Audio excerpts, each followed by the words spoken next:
Setiap kali parlimen nak mula, saya perasan mesti ada yang beria-ia cakap negeri ialah yang paling anak tiri. Dah berkali-kali diterangkan sebelum ini, tak faham-faham.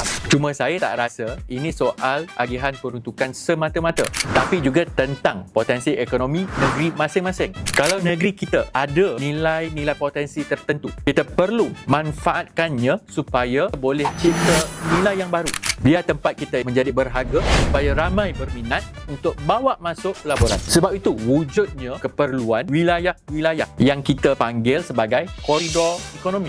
Koridor utara di pantai timur, malah di selatan tanah air yang merupakan badan berkanun persekutuan juga ada di Sabah dan Sarawak. Koridor ini berperanan menarik dan menterjemahkan angka bilion-bilion pelaburan jadi peluang pekerjaan, keusahawanan dan basmi kemiskinan. Inilah usaha kita untuk merapatkan jurang ketidakseimbangan antara negeri. Contohnya di koridor ekonomi wilayah Pantai Timur, dalam 3 tahun sahaja 60,733 pekerjaan diwujudkan dan 7,650 peluang keusahawanan dicipta. Di koridor utara lebih tinggi sehingga 112,840 peluang pekerjaan baru wujud dalam tempoh 3 tahun dan 23,745 peluang keusahawanan dicipta. Soalnya, apa yang kerajaan persekutuan buat di negeri-negeri utara dan pantai timur sampai boleh lonjakkan ekonomi? Banyak, tapi tunggulah saya turun ke Kedah, nanti kita sambung.